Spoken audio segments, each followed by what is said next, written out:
let's breeze. No need to mess around. No need to give no fancy introduction. Welcome, everybody. We're in. That's what we like to hear. How's the week been then, Al? The week is as it has been for the last 4 weeks. I'm still away in Derby, and that is technically up north to me because anything north of Tottenham is north. So if you do live up this way, then you are northern in my eyes. But it's been busy, living the working life whilst obviously pursuing bodybuilding. That is life I'm in, and life many others obviously are in as well. So I'm sure they can empathise with what's going on. Living the hotel life. You're not doing too bad, man. That's recent updates. You're not doing too bad at all. No. Make it work.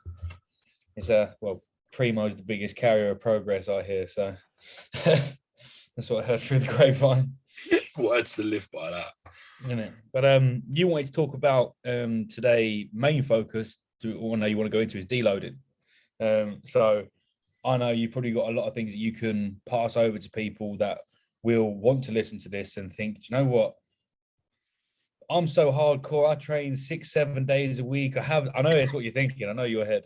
But I'll train hardcore for this long.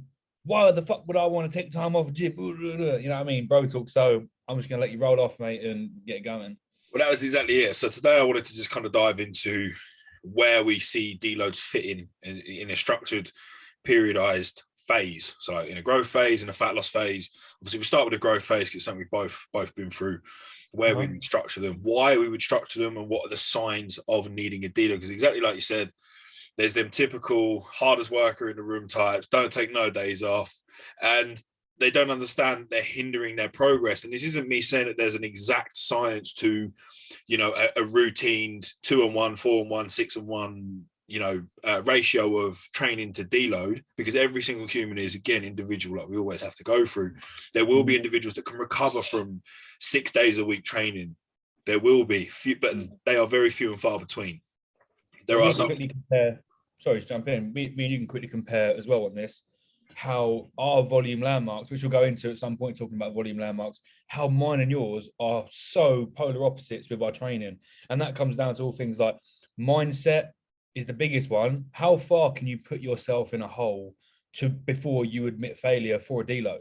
And that's one thing we'll go into. I'm not going to go off a tangent here, but that is the comparison, as in just go alongside. Everyone's different, Well, that's something I've noticed now in the fat loss phase more so than anything. It's the mindset of not wanting to pull off the gas and put the brakes on is very different in the off season. It's a very different feeling when you come into that deload territory.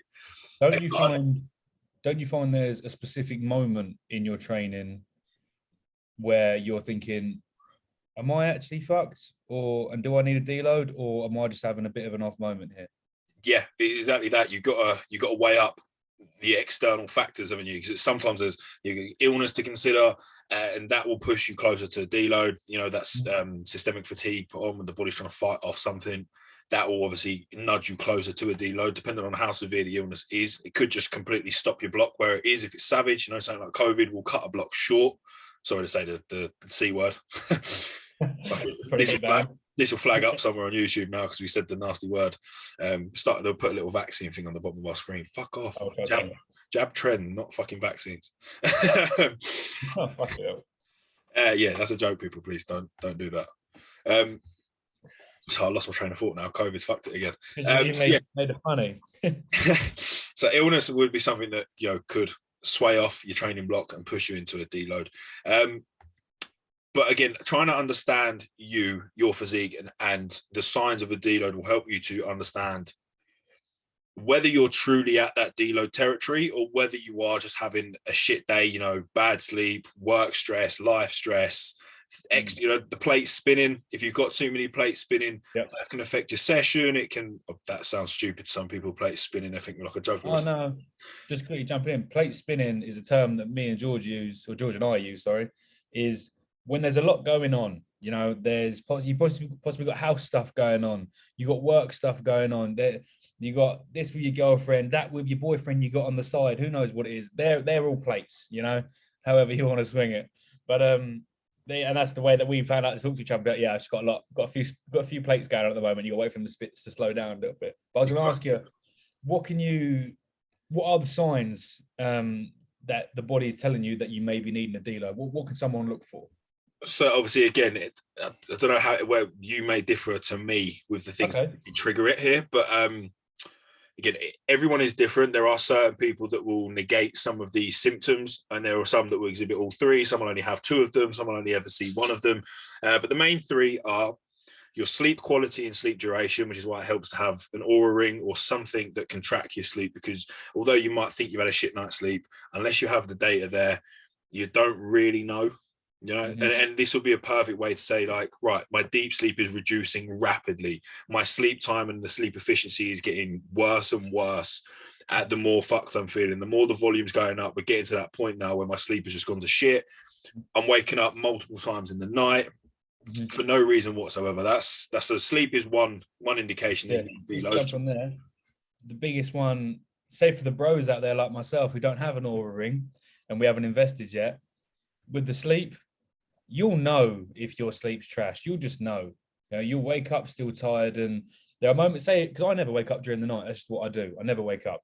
If I'm waking up twice, it's usually only 2 times or 3 times. That's when I know my sleep's being affected. And we don't have specific data like deep sleep tracking it, because I've tried to do it on my phone before, but it's just not as accurate enough, because the simplest noise is like maybe a loud car going past your house can set it off, or maybe someone else, if you have someone else in your house, like my partner's like breathing, that's gonna trigger it as well. Or if she's talking in her sleep, chatting shit, you know, it's gonna pick it up on the sleep app.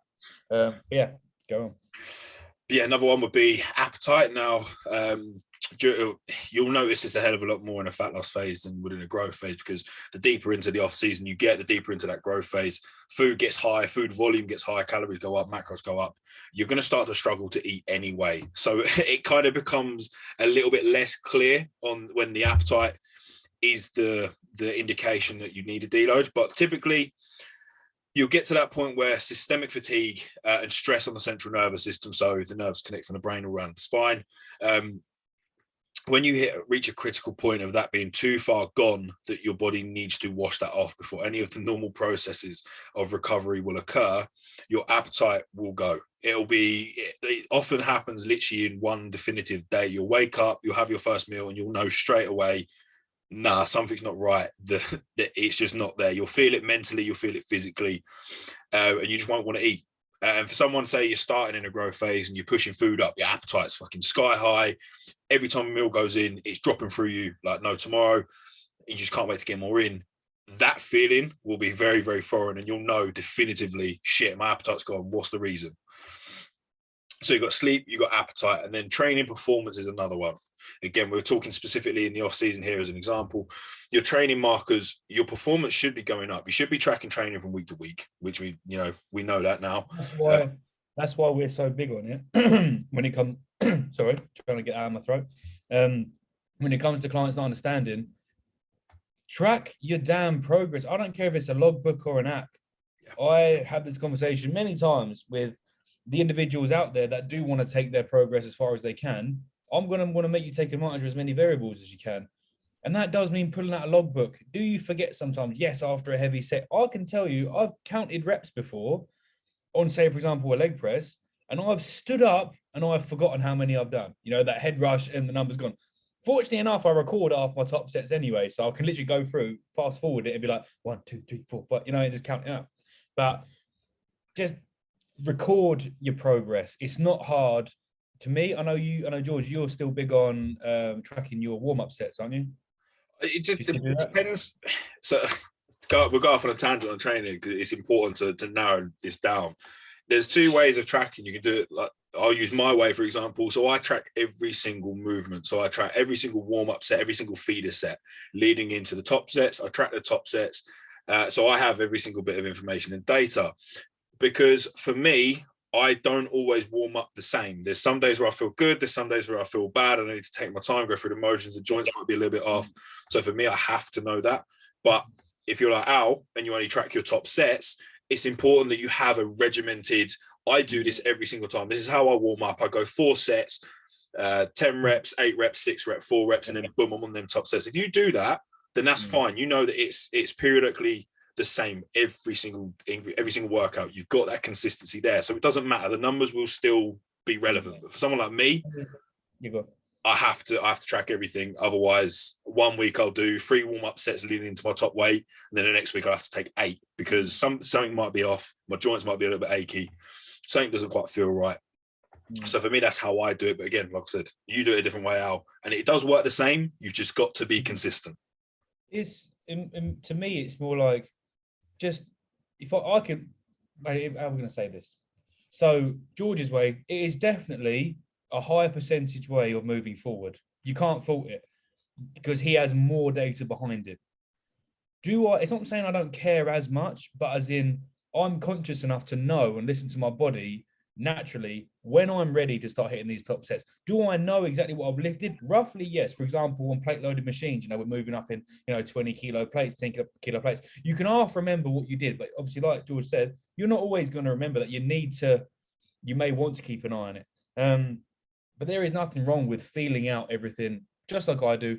This isn't about overthinking the whole process. Just do whatever you think's right. If you want to be like the way George does and crack it out and track everything, crack on. No one's gonna have a go at you. If you want to do it a way that maybe 80% of the guys do, and feel it out and then track your top sets, because to me, those are the sets that matter. Fatigue on a warm-up set, I'm not going to get that. You shouldn't even feel fatigue on a warm-up set. This is just personally here, I'll do 6 to 8 reps on a lightweight, and I'm honestly, that's probably like 60% of a work rate, just so I move the weight. And then that's the main focus is the heavier lifts. For example, say on a leg press, you're going up to say 10, 11 plates aside, which I'm currently doing. Obviously there are guys that do a lot more and obviously a lot less, but that's a lot of weight to build up to. And I can't just go from fresh. So I'll go 2 plates, then 5 plates, and then 6, then 7. And before you know it, you're actually doing 4 or 5 warm-up sets.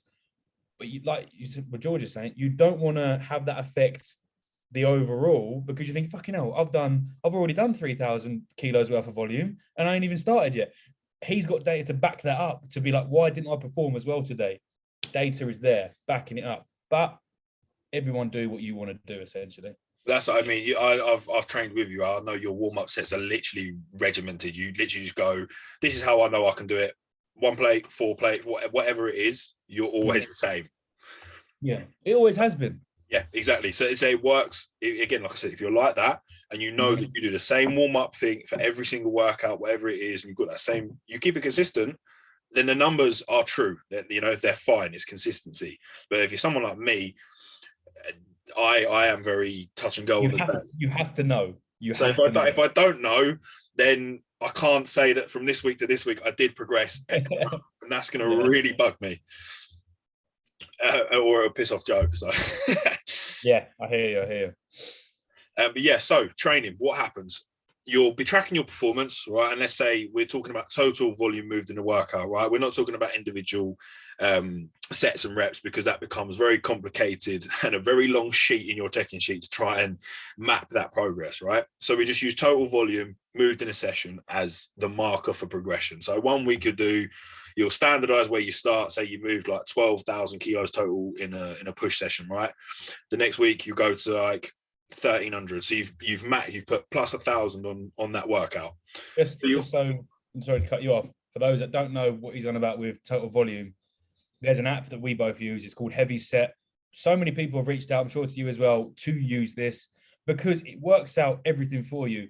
If you're going pen to paper, you ain't going to know what your total volume is, mate. I'm sorry. And you're not going to sit there with a calculator. Anyone that does, fair play, but I don't know who does. I've got 2 clients that do it. I said to them, I said, you're psychos, but if you want to see it and you want to put a line underneath it and add it all up, that's on you. Do you even need to pay for Heavy Set to get the log? It's free. My dumb ass paid for the £10 damn. This is where it's good for you then, because you can put your workouts into Heavy Set, and every week you can just press that workout. So for me, I've got it free. I click improvised workout and I have to write line ham curl, hip extension. Do you still do that? That's what I have to do. So I thought. Yeah, honestly, yeah, go through it. You can add workouts because you're training on something pretty. It's no. See, this is the problem because we progress volume. Yeah, the workout will change. I'm sure you can add it, but don't get improvised workout, of course. But every week the volume changes. Yeah. For example, people that don't know, we're not just going around the conversation here. Like week 1, 2 sets on all exercise. Week 2, 3 working sets. Week 4 be 3 again, and then blah blah blah. Then it'll go 4, maybe even 5 until we break. Obviously when we know our volume landmarks. But yeah, back onto training. And so yeah, go back, sorry, with heavy set, and you're going to see the graph, obviously, of your total volume working up as it should, because you're going to be starting on relatively low volume, maybe just a touch above maintenance. Like George will know, and I'll know, depending on the individual, we'll have a rough idea of where they're at anyway, and we'll be able to scale it from a certain point, because people always start at the bottom. And you can have a client that comes to you and says, like I did, he refuses to break. So it's like, okay, I'll test you. Let's go then. You want to be tested? I will test you. And if you don't break one day, then you lied. Simple as that. Because everyone has a breaking point, or you either lied about it, or you haven't worked hard enough. I was going to say, I've got one, Jake Vaughan, who you're training with. I don't care about saying about this, but we've been pushing his volume up for a long time, and in different phases. And I've never quite got him to needing the deload. Now, he is one of them that struggles to get away from the gym. He really hates taking time off. Yeah. I get it. I understand it, but he needs to shut up and suck it up, because this is how my process works, and this is what works, and there's a reason he's growing. Yeah. But the problem I've got is that I'm escalating volume to well past the parameters of what would be recoverable, right, for any normal human being. And there's no way, he's not a genetic individual. He just trains like a pussy. And I had to, I generally, I've known Jake a long time, so I don't have a problem talking to him like it. But I just sat down and said, look, are you really training to this proximity to failure that I want you to? So I took that away. I said, no more 3 reps in reserve, 2 reps in reserve. You got to go to failure on every set. I want you to take it there so that you get an understanding of what failure actually is. Yeah. And then the next mesocycle, he actually come and went, yeah, my appetite's gone. I feel fucked. I actually don't want to go gym. There we go. That's where we want to be, and that's where the argument come in. How many weeks have we lost? Well, I don't want to say lost. That's kind of a harsh word to use, but how many weeks have we not moved forward a certain amount? This is the mindset that we're in now of learning from Joe. Is you miss a week, that is a lot of time over the course of a year. If you're missing, say, 3 or 4, I don't know what the percentage is, but you can't be having too many weeks of not moving forward. We need to be taking advantage of this time, as like for us young athletes into bodybuilding, there isn't a lot of time to waste. You either get to a certain point and keep going. You hang around, mate, you are going to be left behind. And there is a reason why individuals will stand out above you, because they are going above and beyond. Yeah, make it every week count. But yeah, there's always that assessment window when you get a client, where you've got to find that you've got to find the biomarkers, you've got to find the information. Yeah. We've got a rough idea of what human beings can recover from, and you always start there, and you track it, you look at how their biofeedback is, and you find the respective points you can apply to later. But for him, it just took us longer to find this, because he didn't understand training. You had to, the same as any coach-client relationship, you've got to get to the point of the neutral ground, keeping it real with each other. Like, come on, mate, how hard are you really training it? Having that sort of conversation. Because obviously you guys know each other a while, and you work each other a while. You got that, and you worked it out. Like, right, now you're training properly. Now we can move forward. We haven't necessarily had wasted weeks, but we haven't had the most progressive weeks. And he was still making progress, but look, moving forward at 60%. Moving forward at 60%, it's still moving forwards, right? But I want 99, 100. I want more. I just can't. I can't help it. I want all my guys to keep doing as best as they can. I think as it does. And this is, people may listen and be like, this is a little bit too much for me. I don't move this way, and I'm sure you don't either, with everyone. Because, say, for example, my lifestyle clients, do they follow to aim to get towards MRV, volume landmarks, etc.? But no, that section will be blank on theirs. Why? Because there is no need to begin with that. And that's nothing against them. They're not losing out on anything. It will just do this. It will go straight over their head, and they won't. It's just not needed yet. For example, a lady I work with, Danielle, she's now moving forwards towards this approach, because she is now serious in this. And I'm trying to push to be a competitor one day, whether she knows it or not, because she's savage. Until you get to that point, you don't want to push someone too far out of that comfort zone, because, for example, even when I went from Jace to Joe, I even said to George many times, this is too much for me. There is way too much info on here. There is way too much for me to do. It's too much. Like you get a bit panicky. Oh, it's too much, don't want it. You get on the back foot and you run off a little bit, fight or flight. And George just cracked on straight away, started cracking out stupid amounts of pounds of weight, gaining on. And there's me thinking, I don't know if this is for me.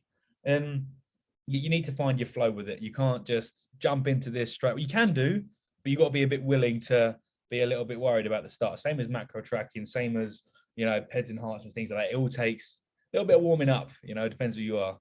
Yeah, exactly that, man. Lifestyle clients. I'm talking like I do this with everyone. My lifestyle clients are approached very differently. It's very situational. I've got quite a few of them that I call hybrid clients because although they're lifestyle, they treat their life like a bodybuilder. They eat their meals regimented. They don't like missing a beat. Yeah. So they're my hybrids. They will get that approach put to them because they want it. But lifestyle people that are trying to, trying to achieve that balance. Yeah. And work life, family life, go to the gym and just kind of get a bit healthier and a bit fitter and make progress at 50% compared to an athlete. That's fine. It's situational, completely situational. I'm definitely I'm the same with that. As in, not everyone. Like, I have some lifestyle clients that will work so damn hard. I'm thinking, man, if you did this for 2 years, you may want to consider getting into this, because you've got the work rate. Yeah, your physique doesn't show amazingness right now, but I'll tell you now, if this work rate doesn't come around often. For example, I got one of my clients, Sean. He's learned to be a train driver. He plays football. He's back active. Dude, the man doesn't miss. He's going away. He's on his course at the minute. They went for like cake and coffee and stuff like the other day for someone's birthday. He was macro tracking shit around it and stuff like that. 99% of the guys, maybe including myself, would have just gone for the cake and the coffee. You know what I mean? Yeah, 100%, man. 100%. Yeah. But bringing training back to Deload. So keep relating it back to. So what we were saying about performance markers, right? So you're looking at how your volume's increasing across a growth phase, for example, right? You'll get to a point where, for some reason, you're just matching your lifts, right? Food's gone up, drugs have gone up, everything's progressing and moving forwards, but you're stalling, you're hitting plateaus, and you're asking yourself why? Because everything's been moving so freely through this training block. That is a good indication that you're getting closer to deload territory. Your CNS is fried. I keep saying about the central nervous system, but it's reducing your ability to recover. So between sessions, you're not recovering the same way you were the previous week or the week before that. Yeah. So because you're not recovering the same, you're not going to be able to put in that performance again. And what you'll see is there'll be one day of the week where you'll miss your beat and you'll be way under on your lifts. Yeah. The following week, it'll be 3 of my sessions, I was under on my lifts. When it gets to that point, that is usually a good telltale sign that deload is there. Catch it quick. Yeah. But there's obviously in this situation, you've got to look at everything, the bigger picture. It's not just one of them. You've got to take into consideration all 3 and possibly look at the client and think, we've never ever hit a point where their appetite's gone, but we've hit plenty of points where sleep goes to shit and training goes to shit. Maybe this is just an individual here genetically that doesn't ever lose his appetite. And it does happen. I've come across people like it. Just a pure natural fatty. Even though the physique doesn't show it, inside they are fatties because they can just eat and eat and eat. Psychologically and at heart, they just want to eat the world. Yeah. But yeah, they're the things you need to look for a deload, right? That's the 3 main indicators. And like I said, you may not exhibit all 3, but there's a good chance that you're usually going to have at least 2 of them going on. We've got to the point, obviously I'm trying to talk from the outside perspective. We got to the point where, George, man, I'm struggling. We made the call to deload. What happens from then on? How long, what's going to go on here? How many days am I having off? Am I away? Am I going 50%? What's happening? Well, first we've got to look at physically, what can we see in the physique at this point? Because that will give you a clearer explanation as to how long that deload is going to be, what we're going to do in the deload, how we approach that. And obviously you can vouch from the psychological aspect of clients. I'll let you breeze on that. Yeah, I don't know. But yeah, so looking physically at the individual, typical signs of CNS fatigue, mass fluid retention, which is hard to depict on a client in the off season when they get in, body fat's going up, they're gaining muscle, maybe drugs are getting high, closer to peak load. They're going to be holding more water anyway, but you'll see a big shift in fluid retention on the physique, right? Everything will just change around that deload time. From there, what you're tracking over that week is looking at sleep. Sleep should come back into play. Usually I see on average, like sort of 3 to 5 days into a deload. I was going to say 5. Yeah. Appetite usually comes back within a couple.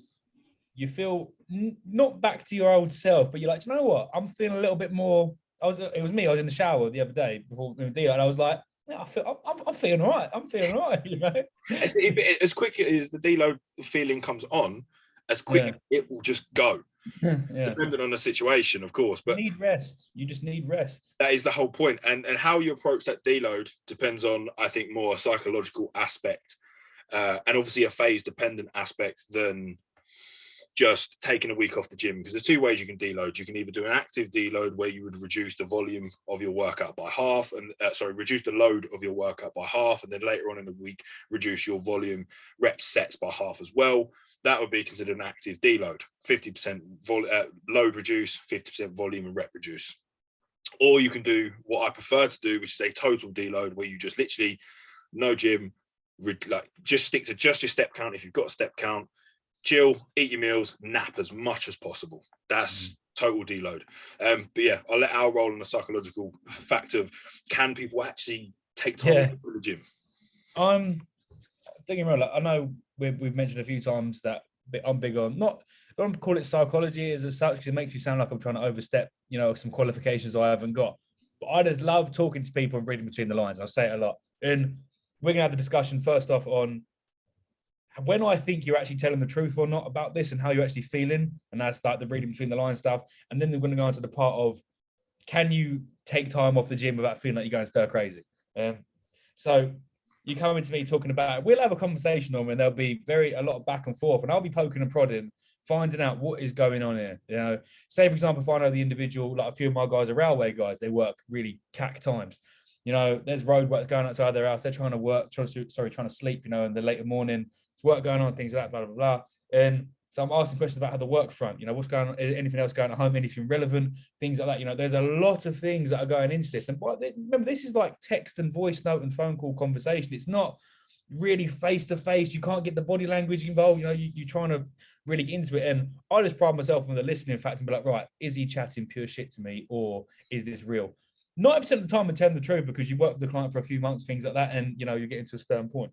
So I'll work it out. We'll have a nice conversation and be like, couldn't you dig for me another week? I'll try and put like, can you go again? Like, for example, when I notice you're ready for deloads, I truly hold and believe, like with you, I know when you're done. Just because you look trashed, mate. You're just not you. You're getting home, and I'm talking to you on the phone, and I just know, I know. I've seen his work rate. There is no way the man could push himself for 7 working sets, 8 working sets for like 3 weeks on end, and him not earn, that time away. And so there's that. Then going on to, can you go without the time on the gym? Does it suck a little bit? Yeah, because human beings, we're creatures of habit. We want to do our routine. It's our outlook. We get angry, we go to the gym. We get upset, we go to the gym. It all seems to go, endorphins pinging everywhere. There's good vibes in the air. It's namaste and all that. And we're feeling good, and we're not having that. Enjoy being normal, man. Enjoy being one of the people that doesn't go because it's earned. Do you want that? If you're getting your steps in, go walk around town, go do this, go do that. Just be busy doing other shit. 20 kilos is still 20 kilos, and 20 kilos will still be there when you go back. It's not going to change. And if you go to some gyms, it won't even be cleaned. It will still be the damn same one. Have a few more dust bits on it. That's it. Yeah, have a few more dust bits and sweaty bits. But it's not really too much to go on to. But I think people struggle. You spend so long putting in this graft and effort, and people that aren't necessarily athletes don't understand, if they're not there, that they're not losing muscle, they're not gaining fat. It takes a long time to do both of them things. Trust me, we'd all be walking around like Ronnie Coleman, or walking around say in the off season, what can we notice, for example, on check-ins, checking our scale weight? What can sort of happen through that deload period? What can we expect? Like, fuck, it's been 5 days and I've lost 2 kilos. George, what's going on? Right, so you'll see the mass influx of fluid retention leading into the deload. So your weight will probably shift upwards because of that. And then during the deload, when you wash off, it's a very unique time there. So normally, if you'd earned the deload properly, what you'll see is the scale will balance. So you'll lose fluid retention, but you'll gain a little bit of muscle back during that window. It's a very hypercompensatory time where the muscle is super responsive. You wash off all that fatigue, and you're allowing the body to flood all the micronutrients into the muscles that it needs. It's allowing it to go through the full recovery process. You're building that new tissue back. You're repairing all the damage you've done. If you've earned that deload, you'll see your scale weight drop, but then level, or even just stay the same. right? You might hit there and you might have gained fluid weight leading up to the deload point. By the end of the week, you'll be the same weight, but your body composition would have shifted. So you'll see all that fluid drop off, but the weight will stay the same. And you'll go, what the fuck? I look leaner, but I've not lost weight. What's going on? It's because you've gained muscle. It's because you've grown. It's like I said, it's a hyper-compensatory time where that will happen. That adaptation will take place. But it's not always the case. Like I said, not always the case. Sometimes you'll wash up, you'll have a shit, sometimes 10 to 15 pounds of fluid can build up. That will drop off, and the rate of muscle gain may not equate to that amount of fluid that you've dropped. So you should see the scale weight trend down and fluid come off, which is, I know, it's the ideal situation. It's not amazing. Like I said, you haven't gained back that stupid compensatory amount of muscle, but that is the process you're going through. You're going to wash off fluid, you're going to see scale weight drop off. And if you're lucky and you've earned it and you've pushed yourself to that point, you should see the scale weight go back up or level out where muscle has been added during that time. And I could talk for the last 2 deloads that I had. There was one of them where I was in my deficit, and when I went to deload, inflammation was washing off. The weight was going down and down. I think it was something like 2.5, 3 kilos that came off. And that's me at around, 225, 220 weight. And then that was obviously the deficit. So as I'm going to that, the fluid retention going up, seeing the scale go down. Now I'm in a surplus. The strangest thing for the first time for me, the weight just didn't move. I was off the gym for 11 days straight for this last deload because I was just trashed. And the weight was just sitting there, and it went down like 0.2, back up to 0.2. And I was like, the food is the same, and I'm thinking, okay, I don't want to get too excited here, but I think I'm growing muscle in this week. Because it's some one, I think I think I'm growing, people. Take a second. Yeah, I'm onto something. I've done something right. I think it's happening. But it's like what Joe said before. He says, I'm not sure if he told you the same thing. I might be chatting up my ass here. You'll never grow as much muscle ever than you will in a deload. Is that the right way to say it? Yeah, it's true. Yeah, you will grow the most amount of tissue in your time when on a deload. That's I'll let you rock on. The whole time you're training, you're constantly breaking down their muscle fibers. You're constantly making them micro tears in the muscle. You're constantly beating yourself up. You'll recover to some extent and you'll repair yourself to some extent. In them early phases, you might recover fully in between sessions, but towards the end, you're battering yourself. So when you wash off all that fluid, that is the time when your body grows. That is the time when your body's allowed to take that process and make that adaptation happen in preparation for when it happens again, because it's scared. It sits there and goes, oh, shit, this man's going to cripple me again. I better grow some tissue to help. Yes, indeed. And that is why, taking advantage of your position, whether as an athlete or a trainer or, someone who just trains, take advantage of as many variables as you can. But you don't have to take advantage of every single variable because it can seem like you're doing too much. And I can emphasize that a lot. George definitely tracks more things than I do. May even work harder than me. May even have to admit that. But it's finding what works for you, And like lifestyle guys, take it as you want. Go with it where you want. Try some new things out.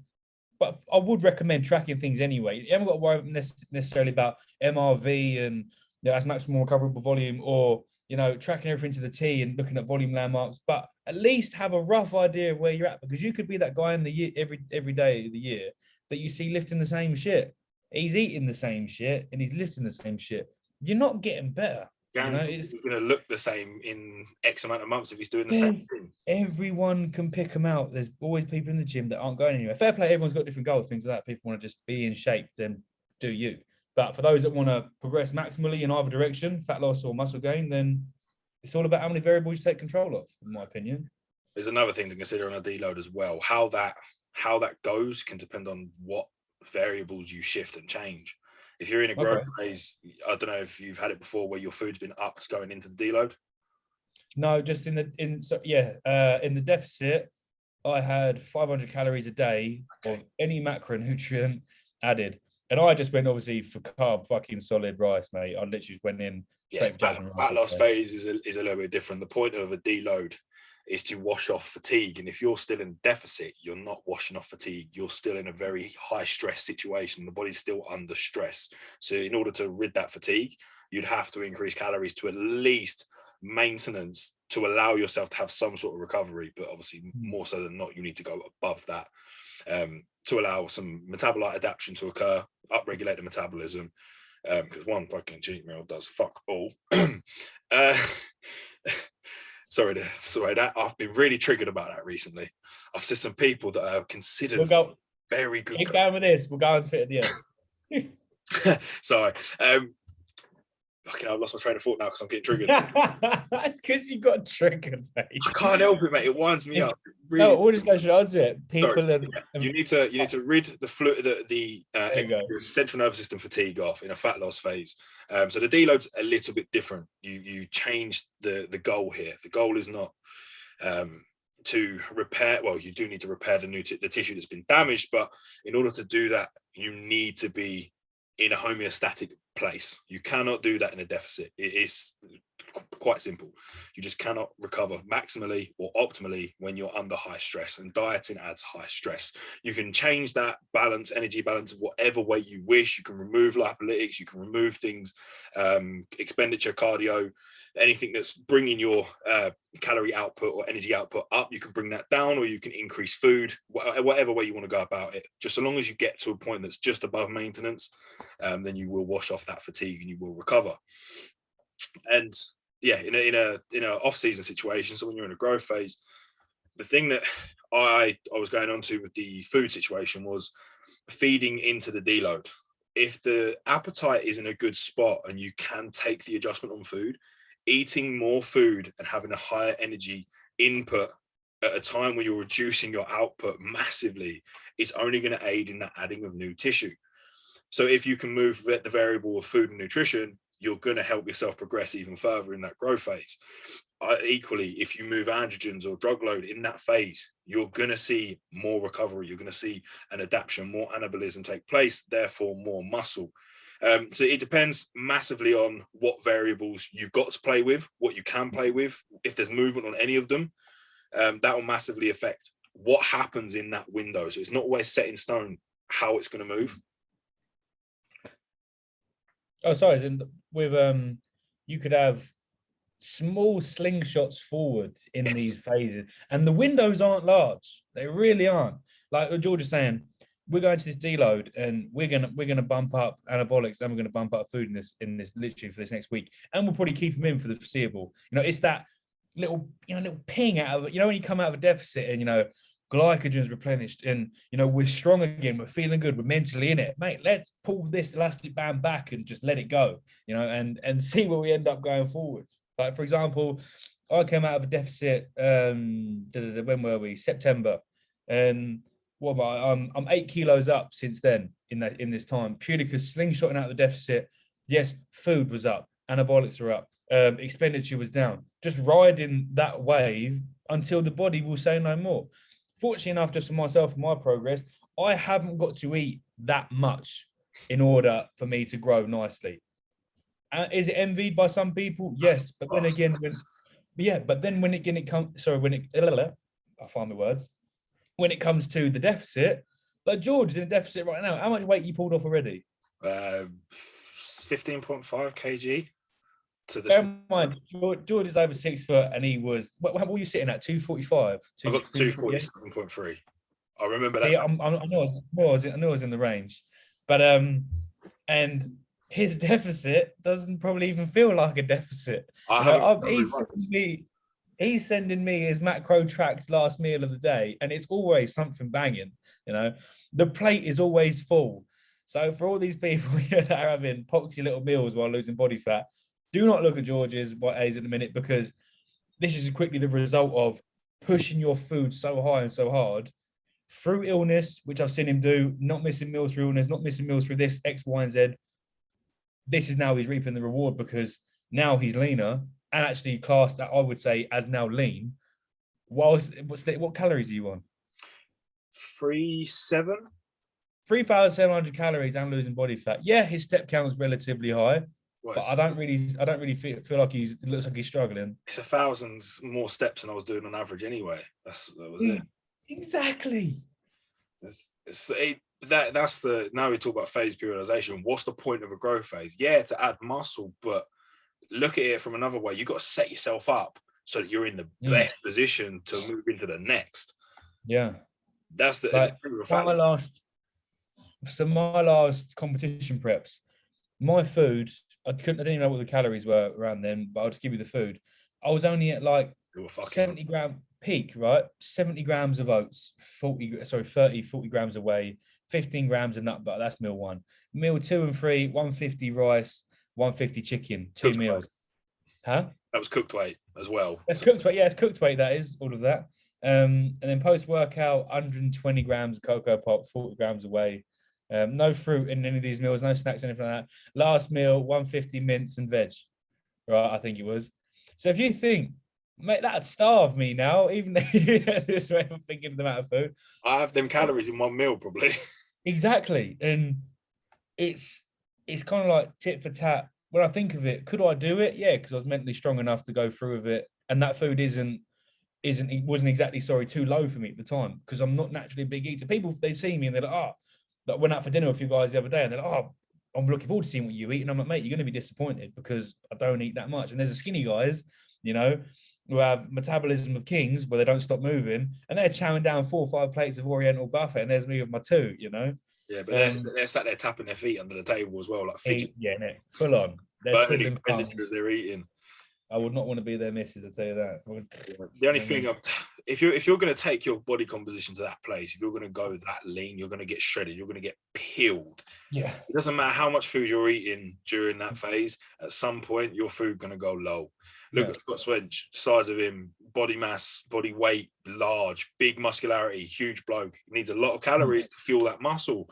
He still had to do protein and fats at the end of his fat loss phase to get inside out. So it doesn't matter how big you get, how much food you eat. If you want to go to that place, there's a good chance you're going to have to do something drastic. Yeah, I mean, to achieve this is bodybuilding, right? And I can only say when I scratch the surface of what's called condition, I mean true condition, and I can only ever say I scratched the surface once of it because there was still more to come off. If you look at bodybuilding terms, to be classed as peeled.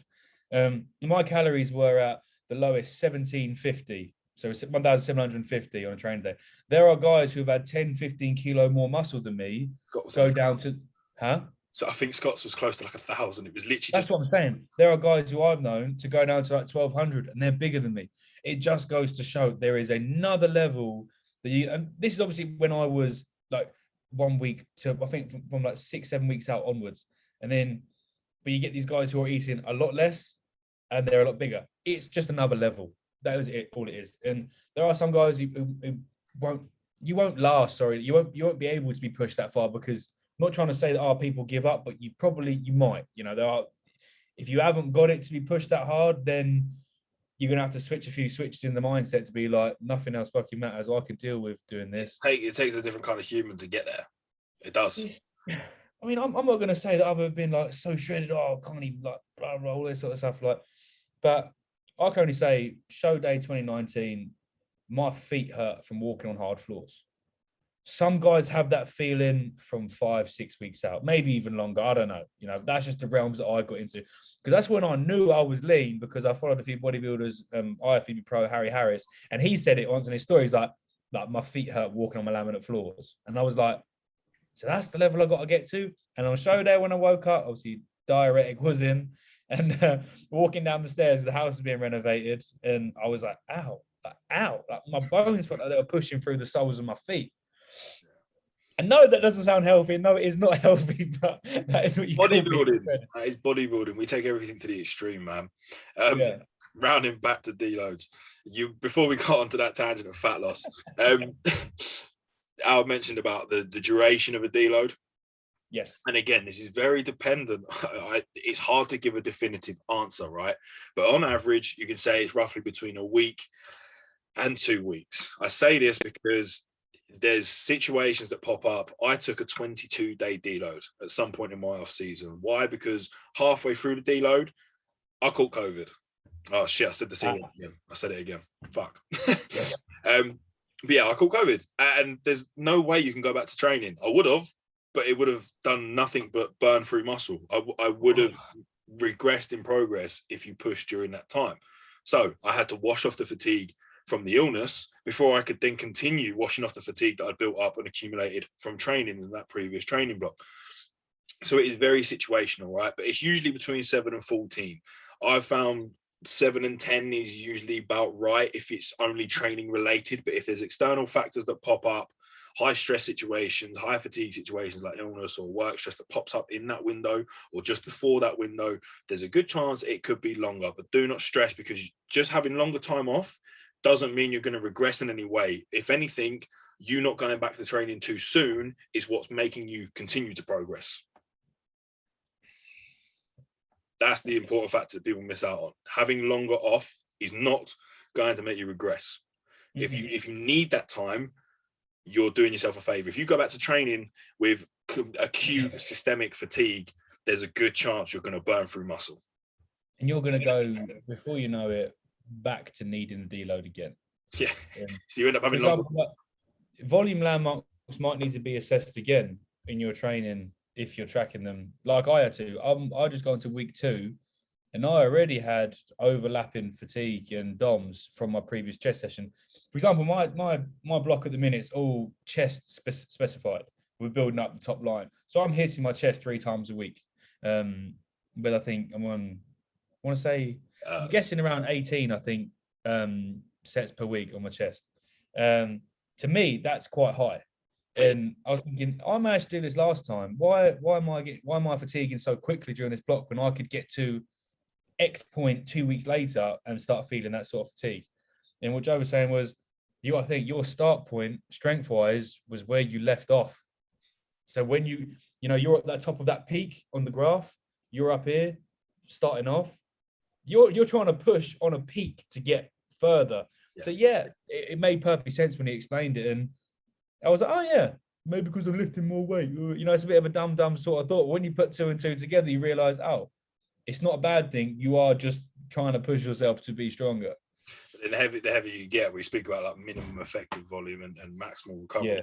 The stronger and bigger you get and the more experience as a trainer you get, this window closes of MRV and MEV. So you actually have to do less to get to that breaking point, because you can train that much more intensely, acutely, and correctly to achieve the desired outcome. Or you're just lifting that much more weight now that it gets you there a lot quicker.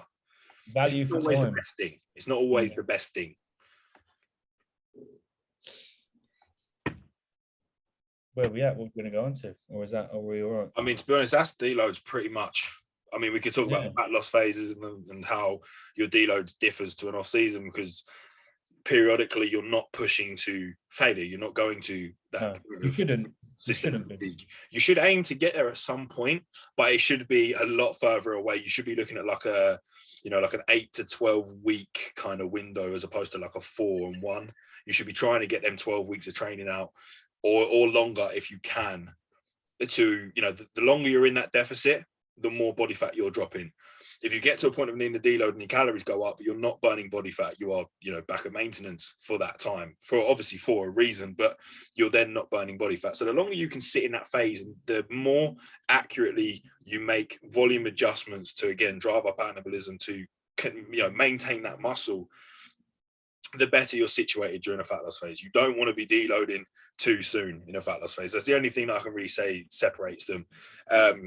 And the fact that the goal of the deload is a little bit different. It's similar to the point that you're trying to wash off fatigue, but you're not going to accumulate any new muscle in a fat loss deload. You're just simply there to wash off fatigue, repair fully, ready to jump back in and batter yourself again.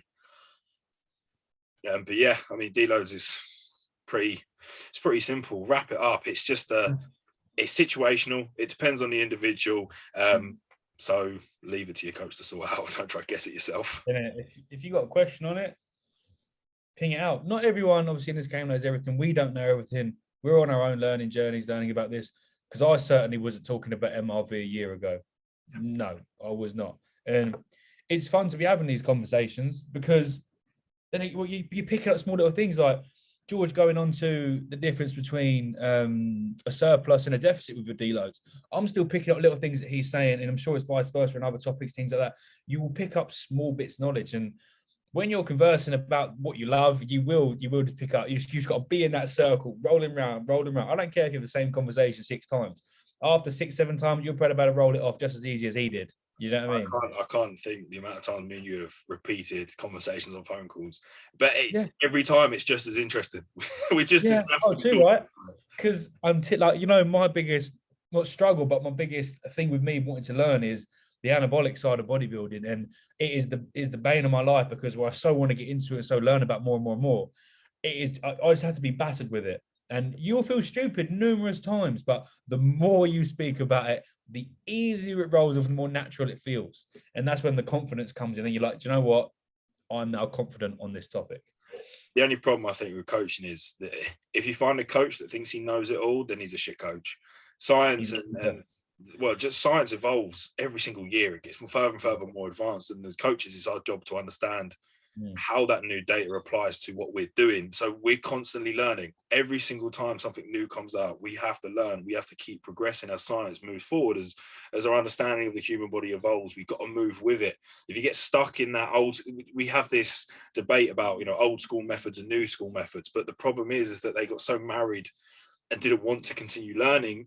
And there's only very few coaches that are within that age cap that have adopted that, you know, I don't know everything. I need to continue my education. Joe spends a fucking stupid amount of time investing in his education. It's one of the first things he you know, properly forced upon me was, this is what we have to do. We have to keep learning. There's nothing you know everything about. You are stupid. Treat yourself like that for the rest of your life and you will be good. That's the mentality. There's nothing wrong with feeling stupid in certain conversations. For example, I can talk to some of my clients. Like I was going through with one of my girls yesterday about blood sugar, and you know, handshaking, feeling a bit spaced out. She's never had this feeling before, and we're going through what's going on. I literally, it's not part of the program to call her, but I felt like I needed to call her and have a conversation with her, talk to her about, because you know, to bring down some stress. You know, there's some things going on there. She's worried, so we spoke about things. And we're going about what's going on, and you know, we put in intra-workout carbs now because it was happening through the workout, and you know, to bring that down. And I'll feel like, you know, the man in those conversations. You know, I'm helping someone on their journey, and then I'll go and talk to Joe like about metformin, and I'll be absolutely rattled and be like, here we go again, back to school. You can. This is the problem when it comes to pharmacology and pharmacokinetics of drugs. The world is endless. Yeah, I find that as my passion in what I do, and I really love going into it. But the more I get into it, the more I realize there is so much. There is our conversations. I have nothing wrong ever with just teeing it up for you, just to bat it out. You know, we both have our passion. What we were saying was, obviously, people listening, yourself and your friends that have their passions with it, and just got to let it roll with it. You know, there are some things you're not going to know about, but there is some things that you are definitely going to know about. And if you've got a passion with it, man, just roll with it.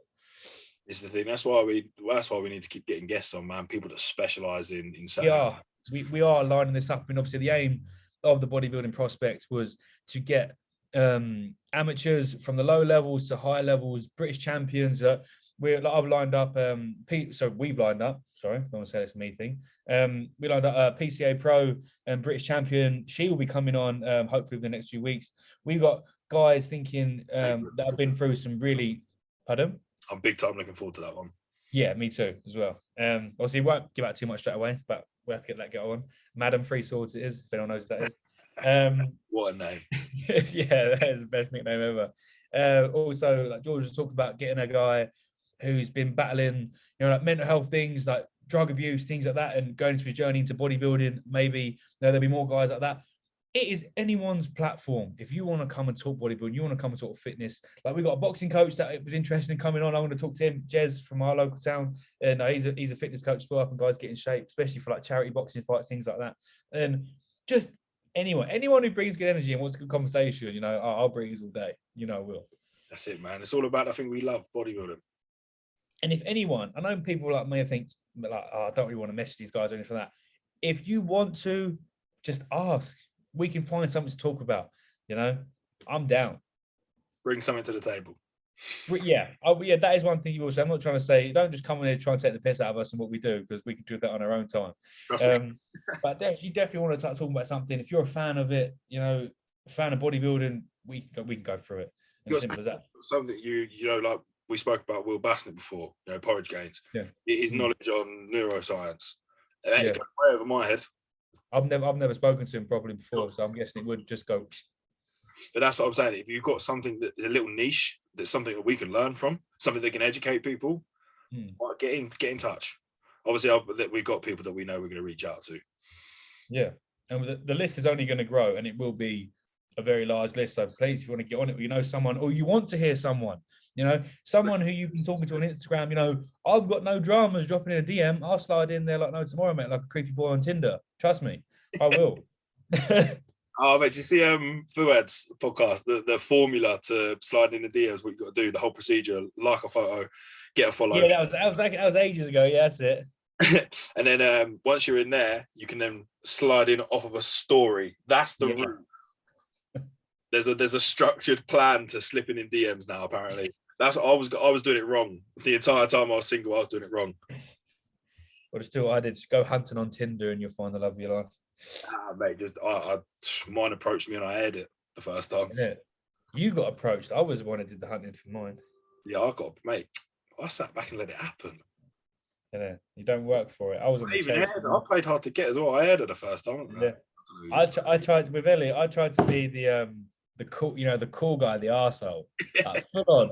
She saw straight through it, man. Called me on it straight away, and I was like, "Yeah, that's not me." And then comes with, "Oh yeah, sorry, I'm not the tough guy. I'm sorry." Oh man. Right, that's the time to wrap this up before we get too personal. Start crying on it. But yeah, if you ever tuned in, thank you. And feel free to reach out and message anytime to myself or George. And yeah, we're all great. Any inquiries for any of our services, mine and ours, check us out on Instagram. We've got Alexander Becoming and GW Physique. Jump in, get in contact with us. Take a look through the profiles. Anything, likes, follows, everything is all appreciated. Same with the channel, guys. Podcast channel. Subscribe, like, share, comment, get involved. And your YouTube. Yeah. George has kicked off his YouTube and he is putting in a lot of time to get this going. And you won't see it, and like him saying that he's a monkey trying to get things edited and things like that. And honestly, check out his videos. You got Day in the Life in there now, and you've got, what's the latest video that came out today? That was on metabolite adaptation and the whole cheat meal myth. My trigger. Yeah. If you want to hear George probably rant in this video, because I've still got to look at it, and no doubt there is going to be a couple of ramblers in there and slagging a few people off. So the whole point of it was I get a lot of questions on Insta from people, and they want free advice, and that's not what that's not what my business is about. This is my job, this is my living, this is what I work for. The reason I consult with people and their health problems, navigating their physique goals around health problems, pet advice, programming of stack designs. There's a reason I have that consultation service, because that's part of my living, right? Yeah. When people ask for it for free and they don't understand that this, you have to pay for this time from me and my knowledge.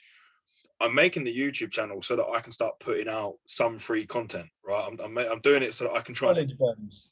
I'm just trying to so that there is a platform where I'm giving something, and if you want to take the time to listen and watch, and then you can learn and take from it. That is my little free. That's my free method out. Or if you want to be a hater potato, then just do that. Yeah. You keep getting no response from me in the DMs. Yeah, no, I'll do it. I'll get Larry, but it doesn't really happen. All right, so thank you everyone so much. We'll be back again next week, probably with a guest we'll have lined up. So you have to listen to us breezing, even though we love to do it because it's what we do best. Well, what I do best, and George jumps on with it. Yeah, we'll go for it then. Yes, guys. Right. Peace out. Until next week. See you later.